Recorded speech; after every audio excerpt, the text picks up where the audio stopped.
Monsieur Valls,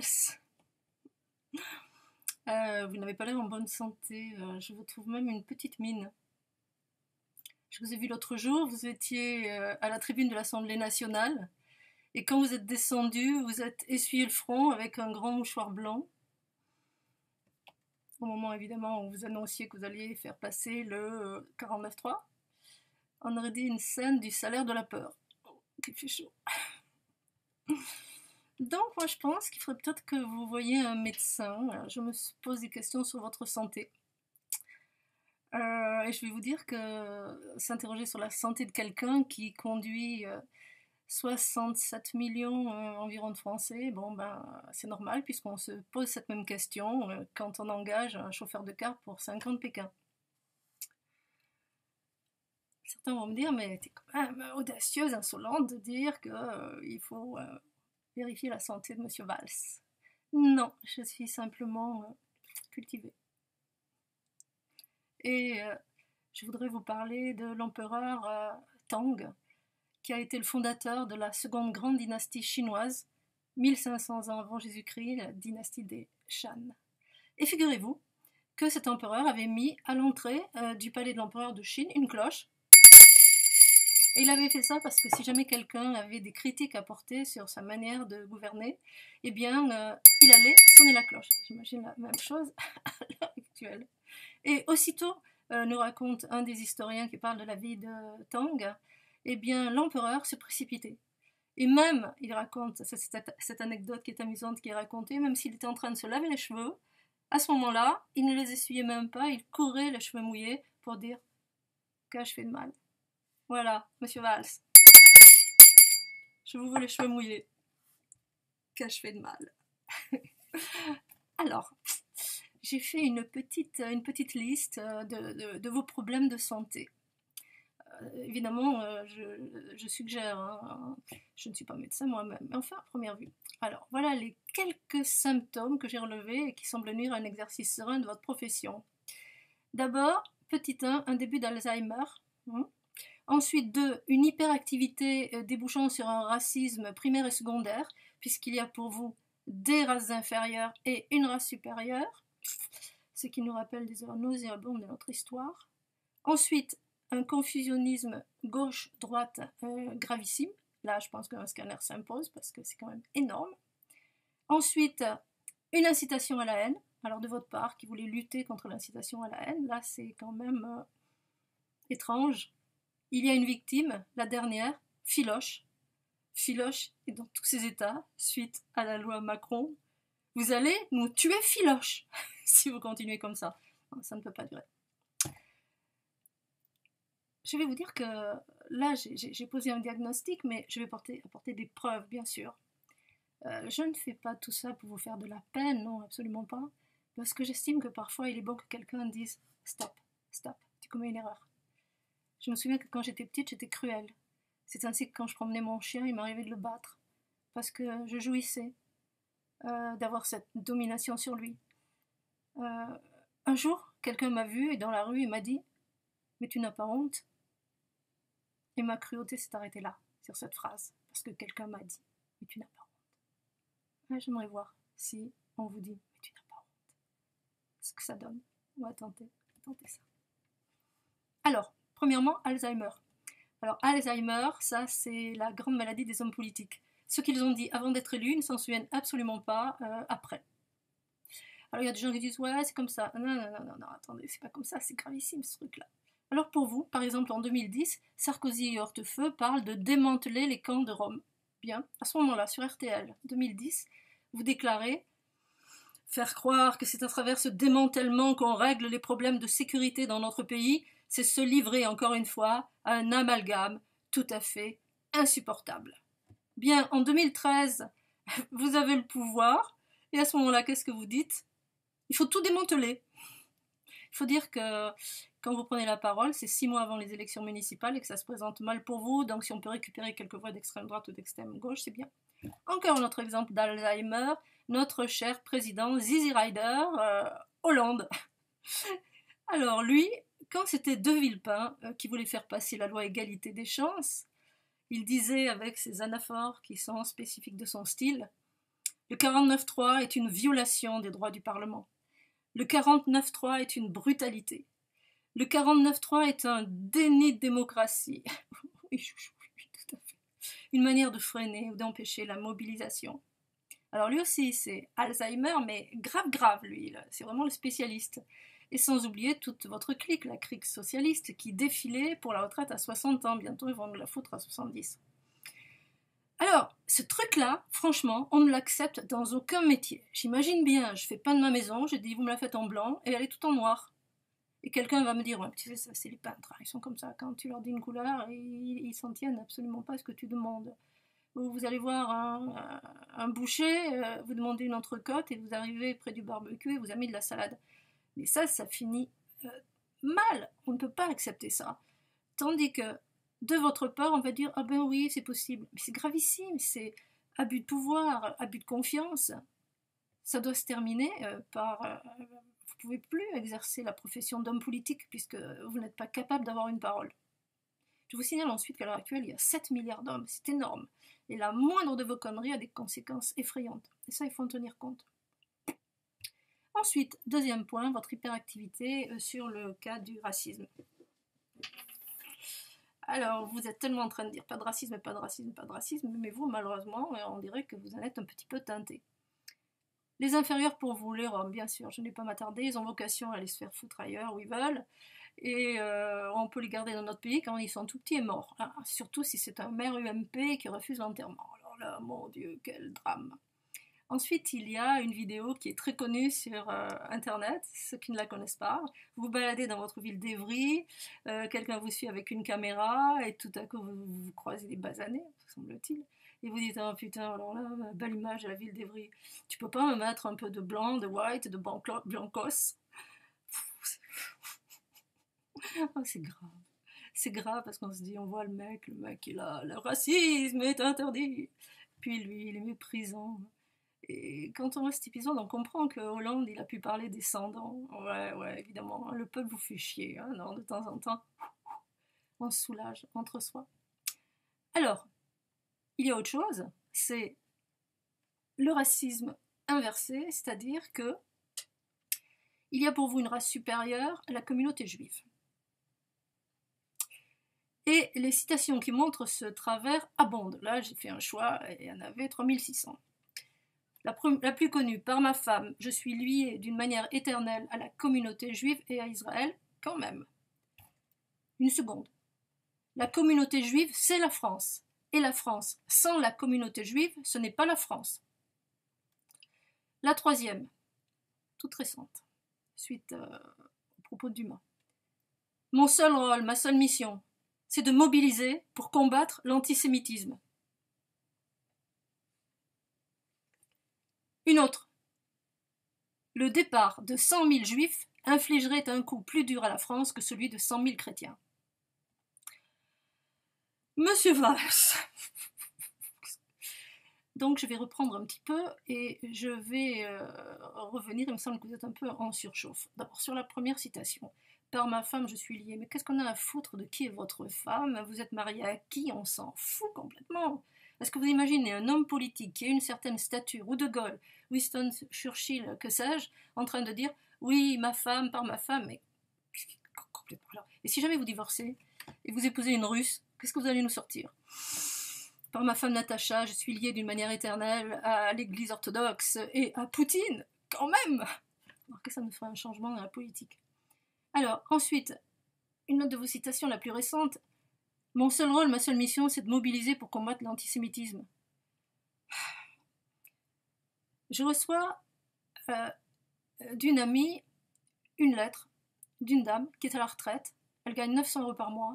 Et suite à tous vos micmacs, elle va perdre 300 € sur sa retraite, parce qu'il faut payer le ceci, le cela, le machin, etc. Et encore, on lui demande de l'argent qui n'a pas été prélevé.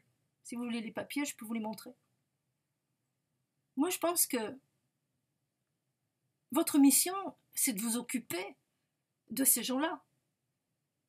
Dire, ma seule mission, mon seul rôle, vous perdez la tête. Vous perdez la tête de temps en temps. Je ne sais pas dans quel état vous êtes, prenez pas tant de café, calmez-vous.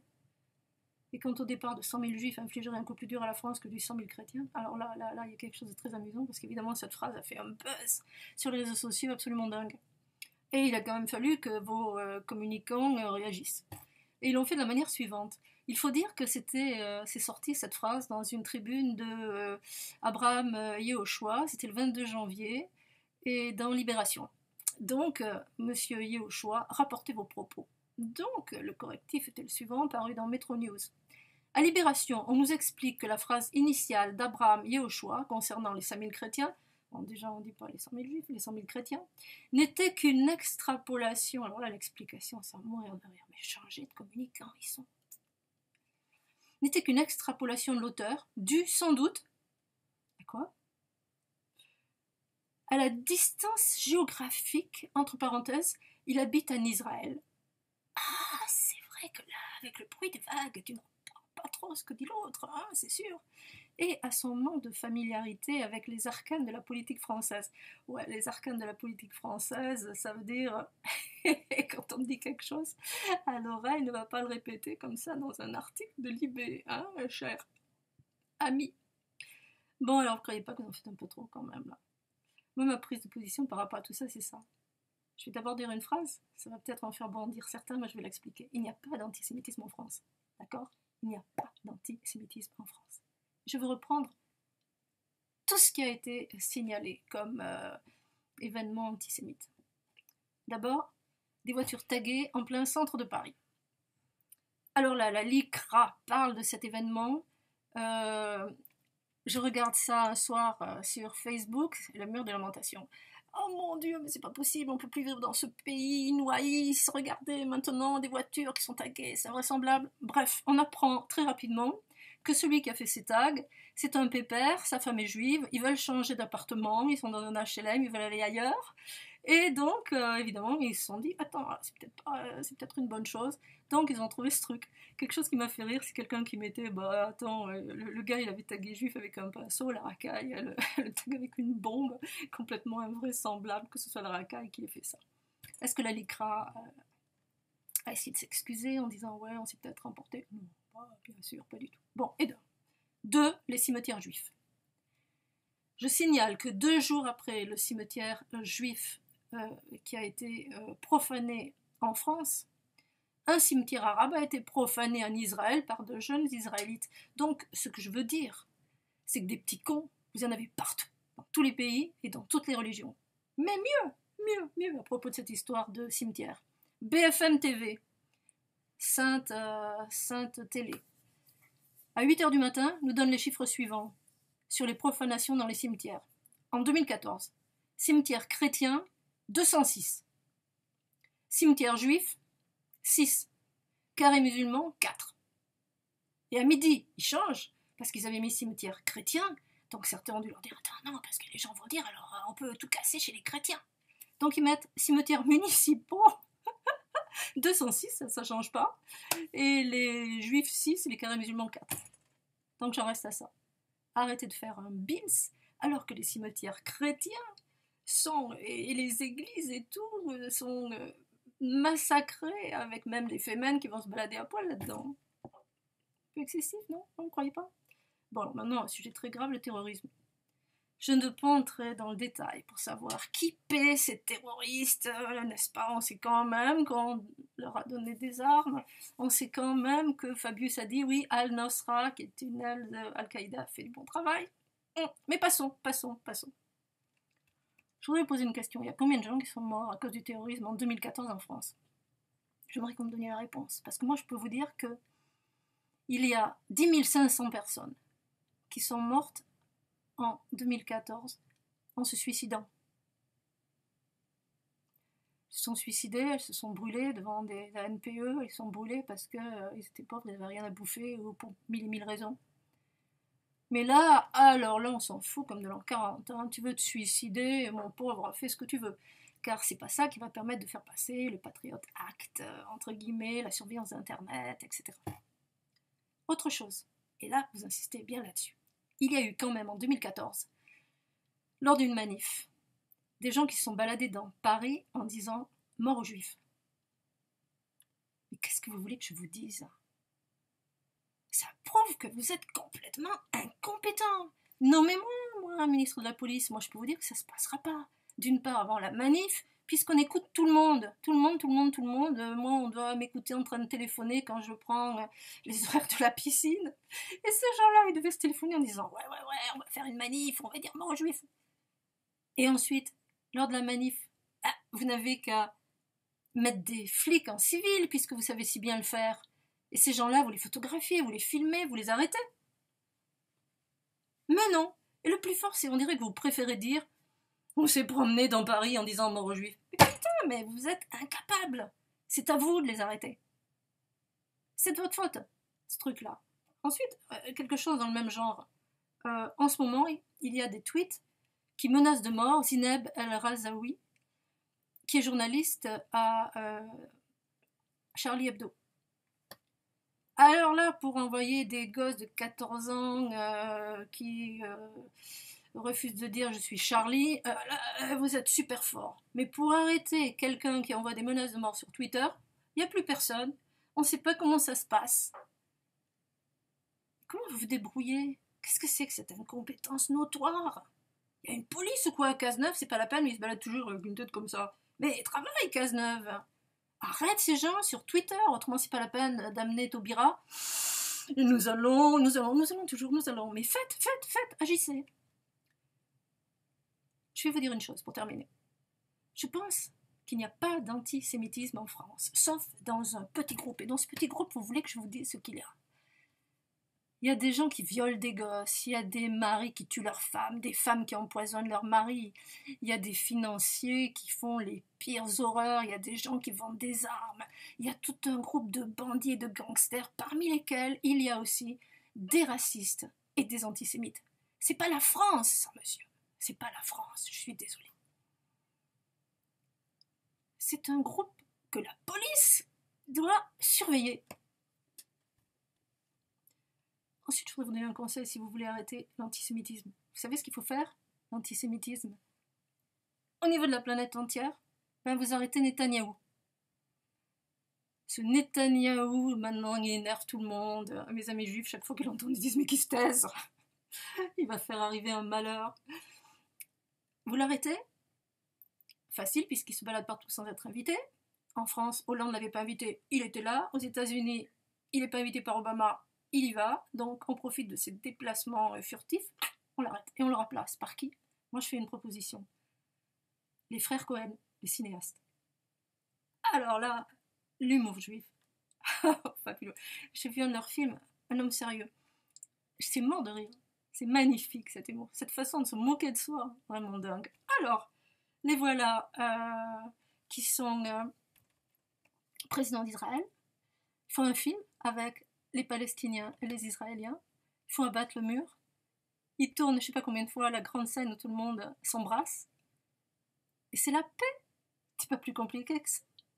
Alors il est bien évident que quelque chose qui est emmerdant pour l'empire capitaliste, c'est que les frères Cohen, ils se foutent complètement des terres pétrolifères du Moyen-Orient. Là, de ce côté-là, ils vont perdre. Mais autrement, tous les hommes vont gagner. Je vais vous dire aussi autre chose qui m'amuse beaucoup. C'est qu'il est évident que ceux qui font tous ces attentats, ce qu'ils veulent, c'est qu'en France, les musulmans et les juifs se tapent sur la gueule. Qu'est-ce qui se passe pas? À Copenhague, ils se donnent la main, ils font le tour de la synagogue. Et sur Internet et Facebook, il y a sans cesse des campagnes qui s'appellent Coexiste, où on voit des enfants palestiniens et juifs et des amoureux et toutes sortes d'hommes et de femmes dans les bras les uns des autres. Alors pour l'instant, votre campagne, on va foutre la panique, excusez-moi, c'est pas tout à fait au point. Bon, alors, on laisse de côté ce long chapitre, mais vous êtes très passionné par ce problème. Et on passe au confusionnisme. Vous confondez la gauche et la droite, mais d'une manière tellement grave, et le plus fort, vous ne voulez pas vous en rendre compte. Il n'y a rien à faire. Plus on vous dit, mais c'est pas de gauche. Vous dites, si, je suis de gauche. Je sais pas, c'est comme un petit peu... Moi, j'achète un billet, je veux aller à New York. Et puis l'avion se pose, qu'est-ce que je regarde? Bogota. Oh putain, je me dis, attends, c'est pas ça. Je demande à voir le commandant de bord et je dis, enfin monsieur, regardez mon billet, c'est New York. Et là, c'est Bogota. Non, madame, c'est New York. Je dis, non, regardez, aéroport de Bogota. Non, c'est New York. Mais non, c'est New York. Bon, alors le gars il se retrouve en asile ou en prison. Mais vous, rien à faire, hein, vous êtes complètement entêté, vous êtes de gauche, vous êtes à gauche. Hollande, Zizi Rider. Sur sa Vespa, c'est pareil, il est complètement déboussolé. Il a déclaré, c'est vrai qu'il avait un verre de vin à la main, c'était le truc de l'agriculture, attendez, salon de l'agriculture. Il y a un moment où si les partenaires ne font pas ce que veut le pays, il y a une forme de défiance qui s'installe. Coco, c'est un moment où si les ministres ne font pas ce que veut le pays, lui aussi, il confond clou complètement. Et avec le 43, 43-9, vous confondez quand même aussi démocratie et dictature. Alors, dernier truc, incitation à la haine. Vous rendez fous les gens, mais vous les rendez dingues avec cette histoire de confusion gauche-droite. D'abord, si on regarde sur les réseaux sociaux, mais vous avez des caricatures, des trucs, les gens sont dingues, bien évidemment, ils en ont complètement marre. Ensuite, l'ambiance générale que vous créez dans le pays, avec des dénonciations. Il faut que les gens se dénoncent, les extrémistes. Il y a maintenant sur Internet, vous pouvez dénoncer qui vous voulez. Allez-y, surtout, ne vous gênez pas. Comment reconnaître un extrémiste, c'est simple, il vient de changer de régime. Attendez, moi je suis crudivore depuis peu, je suis très inquiète. Ou ensuite, il met des vêtements plus amples. Ouais, c'est sûr qu'un hiver, c'est une belle indication. Ensuite, vous traitez les gens comme des merdes. Par exemple, il y a un journaliste qui vous dit mais on dirait que vous avez sifflé la fin de la récréation.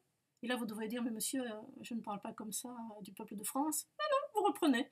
Vous dites ouais, j'avais l'impression qu'on avait déjà sifflé d'une certaine manière, pour reprendre votre expression un peu scolaire, mais enfin je la reprends, la fin de la récréation cette semaine.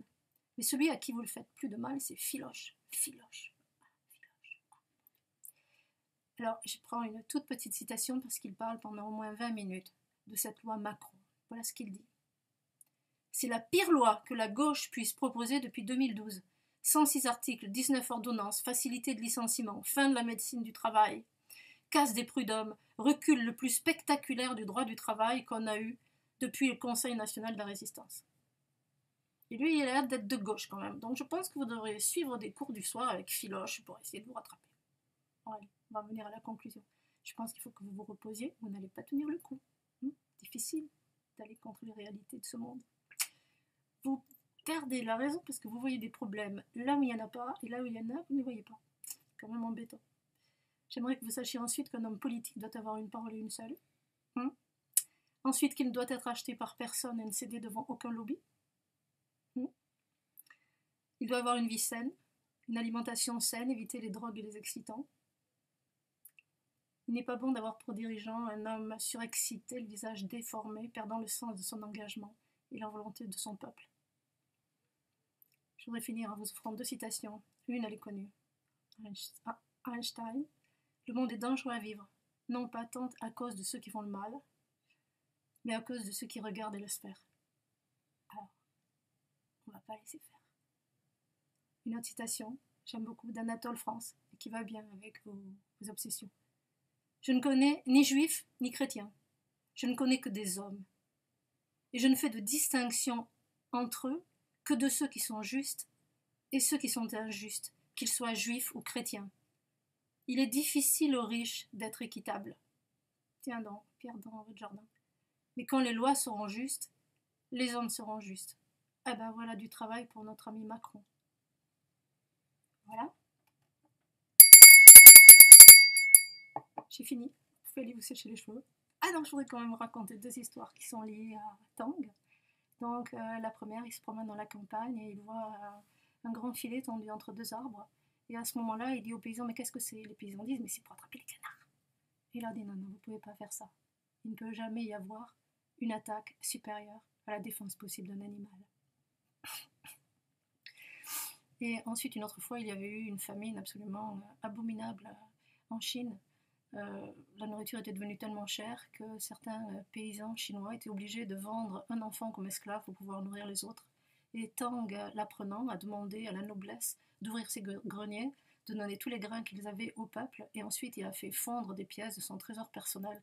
Il est allé voir les pères qui avaient vendu leur enfant, il leur a donné cet argent en leur disant « c'est pour racheter vos enfants ». Bon, allez. vous regardez votre santé parce que votre santé, c'est la nôtre.